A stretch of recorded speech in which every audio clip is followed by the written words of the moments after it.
നമുക്ക് ആദർശിൻ്റെ നയനയുടെയും നാളത്തെ നല്ലൊരു കഥ ആയിട്ടാലോ? വീഡിയോ ഇഷ്ടപ്പെടുവാണെങ്കിൽ ഒന്ന് ലൈക്ക് ചെയ്ത് ഹൈപ്പ് ചെയ്യാൻ മറക്കരുത് കേട്ടോ. അപ്പോൾ ഇന്ന് നമ്മൾ കഥകളൊന്നും ചാനലിനകത്ത് അപ്ലോഡ് ചെയ്യാൻ പറ്റിയിട്ടുണ്ടായിരുന്നില്ല. ഞാൻ കഴിഞ്ഞ ദിവസം തന്നെ പറഞ്ഞിട്ടുണ്ടായിരുന്നു, ഒരു ഹോസ്പിറ്റൽ കേസൊക്കെ ആയിട്ട് പോകേണ്ടി വരുന്നുണ്ട്. വീഡിയോസൊക്കെ ചിലപ്പോൾ ഇടാനായിട്ട് വൈകും, അല്ലെങ്കിൽ ചിലപ്പോൾ അപ്ലോഡ് ചെയ്യാൻ സാധിക്കില്ല എന്ന് കേട്ടോ. എന്താണെങ്കിലും എന്നെക്കൊണ്ട് പറ്റുന്ന പോലെ തന്നെ വീഡിയോസൊക്കെ അപ്ലോഡ് ചെയ്യാം കേട്ടോ. അങ്ങനെ നമ്മൾ കാണുന്ന ഒടുവിൽ മൂർത്തി മുത്തശ്ശനും മുത്തശ്ശിയൊക്കെ നയനയും ആദർശനെയും കൂടെ സ്വീകരിക്കാനായിട്ടുള്ള ഒരുക്കങ്ങളൊക്കെ നടത്തുകയാണ്. അപ്പം ഇതിൻ്റെ പൂജയും കാര്യങ്ങളൊക്കെ ഉണ്ട് വീട്ടിൽ. അങ്ങനെ പൂജകളൊക്കെ നടത്തിയതിന് ശേഷമാണ് അവരെ വീട്ടിലേക്ക് കൂട്ടിക്കൊണ്ട് വരണ്ടേ. പക്ഷേ ഇതൊന്നും അബിക്കോ അവധേക്കൊന്നും അറിയത്തുണ്ടായിരുന്നില്ല, ഇങ്ങനെ ഒരു കാര്യം നടക്കാൻ പോകുന്നുണ്ടെന്നൊക്കെയുള്ള. ജലജയ്ക്കാണെങ്കിലോ കട്ടക്കലിപ്പായിരുന്നു. നാഗേന്ദ്രൻ്റെ പേര് കേട്ടപ്പോൾ മുതൽ എന്ത് ചെയ്യണമെന്ന് പോലും അറിയണ്ടായിരുന്നില്ല. കാരണം അയാൾ ഒറ്റയൊരുത്താണ് തൻ്റെ ജീവൻ നശിപ്പിച്ച എന്നൊക്കെ ഒരു ചിന്തയായിരുന്നു ജലജയുടെ മനസ്സിൽ. അതുകൊണ്ടാണ് ജലജയ്ക്ക് ഉൾക്കൊള്ളാൻ കഴിയാതെ വന്നത്. ഈ സമയത്ത് ദേവേനയ്ക്കൊക്കെയാണ് നല്ല ബുദ്ധിമുട്ടുണ്ടായിരുന്നു. ആദർശം നയനയൊന്നും ഇല്ലാതെ ഇവിടെ പൂജകളും കാര്യങ്ങളൊക്കെ നടക്കുന്നു. അങ്ങനെ കുറേ സമയം കഴിഞ്ഞ് കഴിഞ്ഞപ്പോഴത്തേനും പൂജകളൊക്കെ തുടങ്ങാനായിട്ടുള്ള സമയമായി. അപ്പോഴേക്കും വീട്ടിലേക്ക് കുറേ ചെണ്ടുകൂട്ടുകാരും വാദ്യമേളക്കാരും അങ്ങനെ അവരെല്ലാവരും കൂടെ അങ്ങോട്ട് വരുന്നുണ്ട്. അവരെല്ലാം കൂടെ കണ്ടു കഴിഞ്ഞപ്പോഴത്തേനും ജലജ ജാനിയോട് പറഞ്ഞു, അല്ല ഇവരൊക്കെ എന്തിനാ ഇങ്ങോട്ടേക്ക് വന്നിരിക്കുന്നേ? ഇതിൻ്റെ ആവശ്യം എന്താണെന്ന് വെച്ചു. ആർക്കറിയാം, എന്തായതൊന്നും അറിയത്തില്ലോ എന്ന് പറഞ്ഞു. ദേവേനി അങ്ങോട്ട് വന്നപ്പോൾ ദേവേനിയോടും ഇതിനെക്കുറിച്ച് ചോദിക്കുന്നുണ്ട്. ദേവേനിക്കൊന്നും അറിയണ്ടായിരുന്നില്ല. അപ്പോഴാണ് മുത്തശ്ശൻ്റെയും മുത്തശ്ശിയുടെയും വരവ്. മുത്തശ്ശൻ പറഞ്ഞു, അതെ ഇവിടെ ഒരു VIP ഇന്ന് വരും. വെറും VIP ഒന്നും അല്ല, അതെ ഈ കുടുംബത്തിൻ്റെ ഉയർച്ചയ്ക്ക് പിന്നിൽ അവരുടെ കൈകളാണ്. അവരുള്ളത് കൊണ്ടാണ് ഈ കുടുംബം ഇന്നിപ്പോൾ ഇത്ര നല്ല രീതിയിൽ മുന്നോട്ട് പോയിക്കൊണ്ടിരിക്കുന്നത്. അപ്പം അവരെ സ്വീകരിക്കാൻ വേണ്ടിയിട്ടാന്ന് പറഞ്ഞു. ജാനകി വെച്ചു, അതാരാച്ച ആ VIP അതൊക്കെ ഇപ്പം തന്നെ കാണാലോ എന്ന് പറഞ്ഞു. പക്ഷെ അതാരെ എന്താണെന്നോ അവർക്കൊരു സംശയം പോലും തോന്നിയിട്ടില്ല ആദർശൻ നയനയും വന്നുള്ളത്. കാരണം ആദർശനെ നയനയും വിളിക്കും, അല്ലെങ്കിൽ അവരെ VIP ആയിട്ട് ഇങ്ങോട്ട് കൂട്ടിക്കൊണ്ട് വരും. വാദ്യമേളങ്ങളുടെ അകമ്പടിയോട് കൂടിയിട്ടായിരിക്കും അവരെ വീട്ടിലേക്ക് ആനയിക്കുന്നത് എന്നുള്ള കാര്യങ്ങളൊന്നും അവർക്കറിയില്ലോ. അപ്പോൾ അവന്തികയാണെങ്കിലും അഭിയൊക്കെ ആണെങ്കിലും ആകാംക്ഷപൂർവ്വം നോക്കി നിൽക്കുന്നത് ആരാണ് വരാൻ പോകുന്നതെന്ന്. ഇതേ സമയത്ത് ആദർശം നയനയും കൂടെ അനന്തപുരിയിലേക്ക് വരണ സമയത്ത് ആദർശനോട് നയന പറഞ്ഞു, നമ്മളങ്ങോട്ട് ചെന്ന് കഴിയുമ്പോഴത്തേനും ഇപ്പം അമ്മയ്ക്കും അച്ഛനും ഉൾപ്പെടെ എല്ലാവർക്കും ഒരു ഞെട്ടലായിരിക്കും. അവർക്കൊന്നും അറിയില്ലോ നമ്മളവിടെ ചെല്ലുന്ന കാര്യം. ആദർശം പറഞ്ഞു, അത് ശരിയാ, മുത്തശ്ശനും മുത്തശ്ശിക്കൊക്കെ മാത്രമല്ലേ അറിയത്തുള്ളൂ, ബാക്കി ആർക്കും അറിയത്തില്ലോ. അതുകൊണ്ട് അവർക്കെല്ലാവർക്കും ഒരു സർപ്രൈസ് തന്നെ ആയിരിക്കും എന്ന് പറഞ്ഞു. അതെ, അവർക്ക് സർപ്രൈസ് ആയിരിക്കും. പക്ഷേ ഈ പറയുന്ന അപ്പച്ചിക്കോ അബിക്കോ അവർക്കൊന്നും ഒട്ടും സർപ്രൈസ് ആയിരിക്കില്ല. അവരുടെ നെഞ്ചിൽ ഇടുത്തി വീണ പോലെ ആയിരിക്കും ഓർക്കെന്ന് പറഞ്ഞു. സാരില്ല, നമുക്ക് നോക്കാമെന്ന് പറഞ്ഞു. ഇങ്ങനെ ഒരു കാറങ്ങോട് വരുമ്പോഴത്തേനും വാദ്യമേളങ്ങളൊക്കെ മുഴങ്ങി എല്ലാവരും നോക്കി നിൽക്കുന്ന സമയത്താണ് അതിനകത്തുനിന്ന് ആദർശം നയനയും കൂടെ ഇറങ്ങുന്നത്. അവരെ കണ്ടു കഴിഞ്ഞപ്പോഴത്തേനും എല്ലാവരും അന്തം വിട്ട് നോക്കുകയാണ്. ഈ സമയം ജാനകി ജലജോട് പറഞ്ഞു, അല്ല ഇവരെന്തിനാ ഇങ്ങോട്ടേക്ക് വരുന്നേ? ജലജ പറഞ്ഞു, അത് ശരിയാണല്ലോ, ഏതോ VIP വരുമെന്നൊക്കെ അച്ഛൻ പറഞ്ഞിട്ട് ഇവർ ഈ സമയത്ത് വന്ന് കണ്ടു, ഇപ്പം തന്നെ രണ്ടെണ്ണത്തിനെ അടിച്ചിറക്കും എന്നൊക്കെ ജലജ ഇങ്ങനെ പറഞ്ഞു. അബിയുടെ അവന്തികയുടെ മുഖമൊക്കെ അങ്ങോട്ട് മാറി. അപ്പോഴേക്കും മുത്തശ്ശൻ പറഞ്ഞു, ഞാൻ പറഞ്ഞില്ലേ VIP അതിവരാന്ന് പറഞ്ഞു. അങ്ങനെ ചെണ്ട കുട്ടിയൊക്കെ അവരെ അകത്തേക്ക് ഇങ്ങോട്ട് സ്വീകരിക്കുകയാണ്. മുത്തശ്ശനും മുത്തശ്ശിയൊക്കെ പോയി ആദർശനെ നയനയൊക്കെ കെട്ടിപ്പിടിക്കുന്നുണ്ട്. ഈ കാഴ്ച കണ്ടു കഴിഞ്ഞപ്പോഴത്തേനും എന്ത് ചെയ്യണമെന്ന് പോലും അഭിക്കുന്നു അവർ അറിയത്തുണ്ടായിരുന്നില്ല. ഇങ്ങനെയൊരു ടെസ്റ്റ് പ്രതീക്ഷിച്ചിട്ടുണ്ടായിരുന്നില്ലല്ലോ. എനിക്ക് പക്ഷേ സന്തോഷമായിരുന്നു. ജാനകിയുടെ മുഖത്ത് അടി കിട്ടിയ പോലെയാ. ജാനകിക്ക് ഇഷ്ടമില്ല.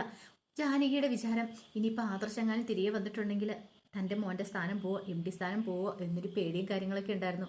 ദേവേനെ ഓടിച്ചെന്ന് കെട്ടിപ്പിടിച്ചു നയനെ. എന്നിട്ട് പറഞ്ഞു, എല്ലാവരും കൂടെ കൂടിയിട്ട് ഞങ്ങൾ പറ്റിക്കുമായിരുന്നല്ലേ, നിങ്ങൾ ഇങ്ങോട്ടേക്ക് വരുന്ന കാര്യം പോലും പറഞ്ഞില്ലല്ലോ. അപ്പോഴേക്കും മുത്തശ്ശൻ പറഞ്ഞു, അതെ ഞാനാണ് ഇവരെ ഇങ്ങോട്ടേക്ക് വിളിച്ചത്. അത് വെറുതെ വന്നിട്ട് കാര്യമില്ല, ഈ കുടുംബത്തിലെ VIP ഇപ്പോൾ ഇവരാണ്. ഇവരെ അങ്ങനെ വെറുതെ വിളിക്കാൻ പാടില്ലല്ലോ, അതുകൊണ്ടാണ് വാദ്യമേളങ്ങളൊക്കെ വിളിച്ചത്. എല്ലാവരുടെയും ആഘോഷത്തോട് കൂടിയിട്ട് വേണം ഇവരിങ്ങോട്ട് കൂട്ടിക്കൊണ്ടു വരാമെന്ന് എനിക്ക് തോന്നി.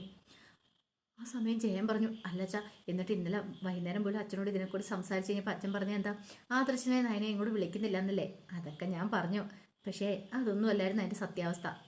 ഇവൻ എൻ്റെ കൊച്ചുമോന, ഈ കുടുംബത്തിലെ ഏറ്റവും കഴിവുള്ള കൊച്ചുമോന.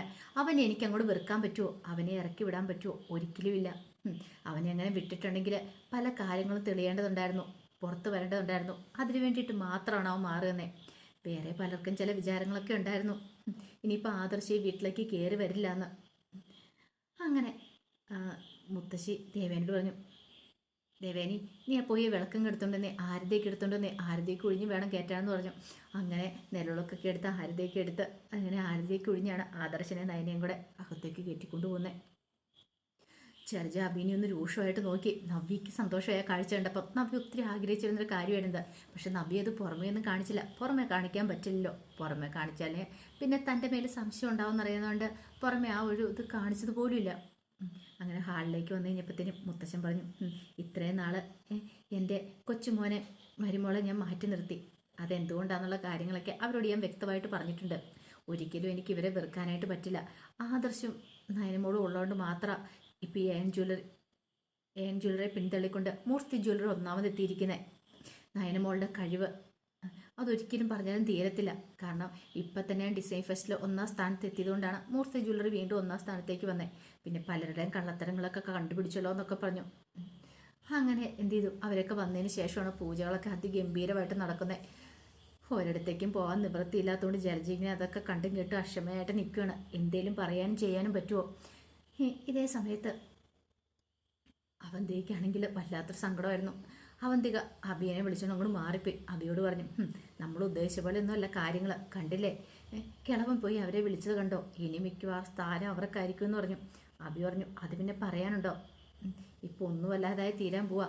ഇനിയിപ്പോൾ ഈ ആദർശോടെ എവിടേക്ക് കയറിയിട്ടുണ്ടെങ്കിൽ വീണ്ടും മൂസ്തേജിലൂടെ കുതിച്ചു വരുള്ളൂ. എങ്ങനെയെങ്കിലും അവർ ഈ വീട്ടിലേക്ക് വരാതിരുന്നാൽ മതി എന്ന് ഓർത്തിരിക്കുമായിരുന്നു.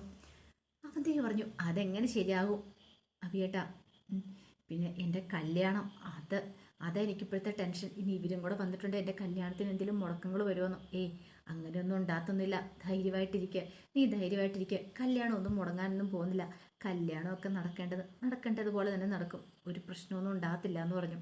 പക്ഷെ അവന്തേക്ക് നല്ല ടെൻഷനായിരുന്നു. അപ്പോൾ ആദർശം നയനയും വന്നതിൻ്റെ സന്തോഷത്തിലാണ് വീട്ടിലെല്ലാവരും. കുറച്ച് സമയം കഴിഞ്ഞ് കഴിയുമ്പോഴത്തേനും അവന്തിക്ക് അഭിയും കൂടെ നാഗേന്ദ്രനെ കാണാൻ ചെല്ലുന്ന സമയത്താണ് ഈ കാര്യങ്ങളൊക്കെ പറയണേ. ആദർശം നയനെ എത്തിയിട്ടുണ്ടെന്ന് അത് കേട്ടപ്പോൾ നാഗേന്ദ്രൻ പറഞ്ഞു, സൂക്ഷിക്കണം, ഞാൻ അപ്പോഴേ പറഞ്ഞല്ലേ. ശരിക്കും പറഞ്ഞാൽ പുറത്ത് കിടന്ന് ആദർശമാണ് കളിച്ചുകൊണ്ടിരുന്നത്. അതൊക്കെ അറിയാനായിട്ട് നമ്മൾ വൈകി. ശരിക്കും മണ്ടന്മാരായി പോയത് നമ്മളാണ്. എന്തിനു പറയുന്നു, എല്ലാം ഇനി പറഞ്ഞിട്ടൊന്നും ഒരു കാര്യമില്ല. എത്രയും പെട്ടെന്ന് തന്നെ തകർക്കാനായിട്ടുള്ള ശ്രമങ്ങൾ തുടരണം. മൂർത്തി ജ്വല്ലറി ഇനി അത് വധിക്കണം. മിക്കവാറും ആദർശം മടങ്ങി വന്നിട്ടുണ്ടെങ്കിൽ MD സ്ഥാനം എനിക്ക് തിരികെ കൊടുക്കുമായിരിക്കും അങ്ങേരെന്ന് പറഞ്ഞു. അപ്പോഴേക്കും അവന്തി ചോദിച്ചു, അങ്ങനെയൊക്കെ സംഭവിക്കുക വെച്ചാൽ പിന്നല്ലാതെ മോളെ, ആദർശ് കഴിവുള്ളവനാ. അവൻ ഇത്രയും നാളും പുറത്ത് നിർത്തി കളിച്ചത് മൂർത്തിയുടെ ബുദ്ധിയായിരിക്കും. പക്ഷെ ഇനിയിപ്പോൾ ആദർശ് തിരികെ വന്നുകൊണ്ട് MD സ്ഥാനം അവന് തിരികെ കൊടുക്കും. എനിക്ക് അതിന് സന്തോഷമുള്ള കാര്യമായിരിക്കും എന്ന് പറഞ്ഞു. ഒരു കാരണവശാലും അങ്ങനെ സംഭവിക്കാൻ പാടില്ല. നീയും അനിയും തമ്മിലുള്ള എൻഗേജ്മെൻറ്റ് കഴിഞ്ഞ ഉടനെ വിവാഹം നടക്കണം.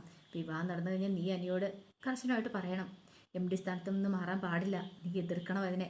എങ്ങനെയെങ്കിലും നീ മൂർത്തി ജ്വല്ലറി കയറി പറ്റാൻ നോക്കണം. നീയും കൂടെ കയറി പറ്റിയാലോ നമ്മൾ ഉദ്ദേശിക്കുന്ന പോലെയുള്ള കാര്യങ്ങളൊക്കെ നടക്കുള്ളൂ പറഞ്ഞു.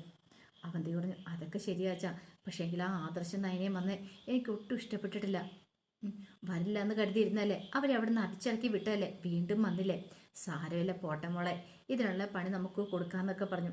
പക്ഷേ അനന്തപുരിയിൽ ഒരു ഉത്സവ മേളമായിരുന്നു. മുത്തശ്ശനും ദേവേനയും മുത്തശ്ശിയും ജയനും അജയനും എല്ലാവരും കൂടെ ചേർന്നിട്ട് ചാനയ്ക്കും ജലജയ്ക്കും മാത്രമായിരുന്നു പിറുപിറുപ്പും കാര്യങ്ങളൊക്കെ ഉണ്ടായിരുന്നത്. നമ്പി പുറമെ സങ്കടം കാണിച്ചാലും ഉള്ളിൽ നല്ല സന്തോഷമായിരുന്നു തൻ്റെ അനുജത്തി വന്നതിൽ. അപ്പോൾ അതിൻ്റെ കഥകളൊക്കെയാണ് നമ്മൾ കാണാൻ പോകുന്നത്. ആ വിശേഷങ്ങൾക്കായി നമുക്ക് എല്ലാവർക്കും കാത്തിരിക്കാം കേട്ടോ. ഒരിക്കൽ കൂടി എല്ലാവർക്കും ശുഭരാത്രി നേർന്നോടെ നിർത്തുന്നു. നന്ദി.